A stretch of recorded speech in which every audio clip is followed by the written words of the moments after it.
The Flash issue 66. Joshua Williamson writing with Scott Collins on the art. Oh, look, his name is spelled with one L. Should it be Collins? Scott Collins? I've heard it say Collins. Yeah, okay. This is the one thing that I was going to. I've wrote that. No, I was going to read to see the differences, because this is a villain spotlight issue. Oh, sure. Like, you could tell that Williamson is working from the Johnsian method of the Flash. I'm not surprised you bring that up, because this reminded me of like the Heatwave issue in Johnsy's run, or I think there was like a Mirror Master run as well. Issue as well, and Captain Cold, which that Captain Cold issue is probably one of my favorites. Right. Yeah, I remember that. Just because of what it did. It took a break from what Johns was doing and really filled in the blanks, and why I loved his Captain Cold so much. When other people write him, it just feels off. And that issue right there is probably why. High praise. So in that comparison, did this live up to those for you? For me, no. No, okay, that's good. I thought it's a kind of a big old meh. Yeah. And I don't want to chalk that up to being the trickster. I don't understand the flow of the issue. I feel like Williamson got lost in the weeds himself here. I even have problems with the flashbacks. Yeah. So like the whole thing is like, oh, it's a trick. And I get playing that for the audience of the show, but that's really counterintuitive to the entire narration. Right, because when you get to the end and he talks about he has to overcome the one thing to escape is to come over his fear, and then you come to find out he never had that fear in the first place. Yeah. So what does that mean in the story that we're getting in Iron Heights? Because so you're telling me he could have just always escaped, but he didn't want to go to the roof? Like, that doesn't make any sense. Yeah, I don't get it. So, but I'm just looking. Yeah, that's it. I think Williamson's working. This is one Flash villain I have. Because when I started reading Flash, he was with the FBI and whatnot. So I never went back to the traditional trickster stories. But it's looking like on here, the wiki I'm on, Williamson followed it pretty close, because he was a trapeze artist, his family. And that's where the Harlequin costume comes from. Well, I don't have a problem with that in concept. No. I just have a problem with the way the narration seems to be at odds with what the story is. Yeah. And, well, no, I thought it was a little hokey. Like, that he was like, I figured the way that it was being told was the trick, that we don't know if he's lying. Right? Okay, I'm with you. And that's what I thought. So that's why I wanted to go back and see if the circus acrobat stuff is there. And sure enough, I feel like Pete's being suspiciously quiet. Yeah. I just didn't have any strong feelings on it. Like, you two came in here all these. I thought it was okay. I thought it was a nice enough spotlight. I liked the little thing where his family were ripping off the Flying Graysons. It's called the Flying Jessies. Yeah. I thought that was a nice little touch. Well, and I like what it does in the story of him being upset that someone's ripping him off. Right? Yeah, like when I like Axel comes around. I like where this leaves at the end. The idea that he's been gone for so long, and he's like, because he's finally been forgotten. I guess if you want to try and justify why he doesn't escape for so long when he's not really afraid, like he says in the narration, it's that deep down he actually wanted to be forgotten, because as the Flash said to him, and when he caught him, is like, no one's surprised anymore when you trick them, because everyone knows who you are. It's not a trick anymore. When you know you're going to be tricked, it's not a trick. So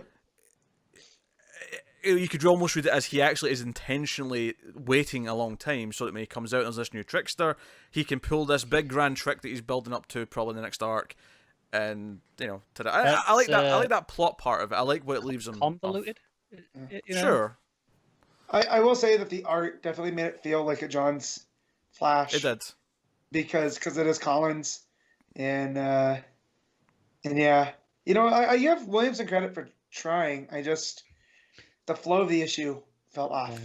So I'm not a huge Collins. I really like the colors, especially the bit where he's on the top of Iron Heights. All those blues in the rain. I thought that those look real nice. No, I like the full shot of Iron Heights with all the crashing waves around it and all that stuff.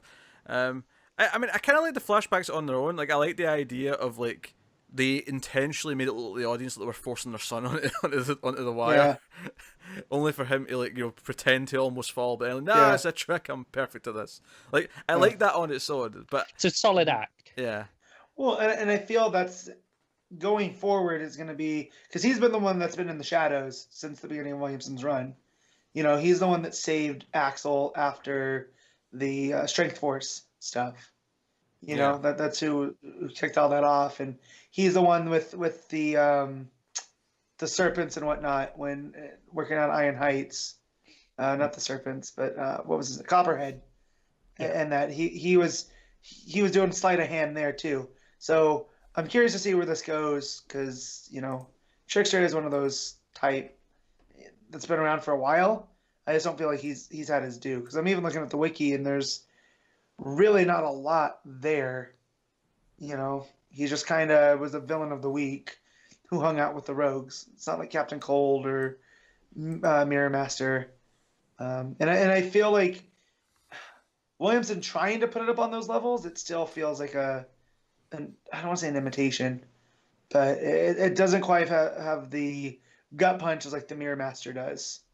You know, that issue when you find out, you know, after he became an assassin and who one of his targets were, or, you know, why Captain Cold does things for his sister's memory through that run. Here it's just kind of like, oh, okay. Like his parents were jerks. I guess that's the thing. But no, I did like parts of it though. Like Pete was talking about the whole. I mean, I generally enjoyed it. Like I think the art's because the art's very like John's era Flash, and I like that on a Flash book. I like the idea of focusing on a villain. I like the idea of setting him up. I mean, there is some murky elements as to like, why wasn't he escaping then? If it was again, like I kind of explain it by like that end result is why is because like, no, all this time he has been forgotten. He wanted to be forgotten. It'll be a trick again. So. Right. But I just feel with the way that it was being told, though, it came off clumsy towards the end there. You know, like maybe Williamson should have been a little bit more clear in him wanting to be there and having them think he was afraid of heights. Like, because I didn't get that from the Warden. I think the point is that it's supposed to be tricking us. Yeah, but it just doesn't work. No, and that's what I said. I thought I was waiting for a trick, and when you get there, I went, oh yeah, okay, whatever, you know.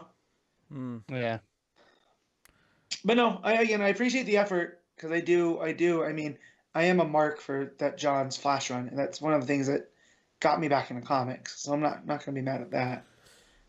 But you rating it then, Matt? I'm gonna give it a 7. Like it was fine. The art's Collins. Like I'm not gonna find fault there. Yeah. But yeah, the story's just kind of you know. Connor? I give it a 5. Oof. I mean, like I said, it was a big old mess. So I mean, that's it's as average as it gets. I'm gonna give it a 7. I think I liked it a bit more than you two did. I don't agree with the big old meh comment. It felt like a warm blanket, even if it was a little bit messy in places.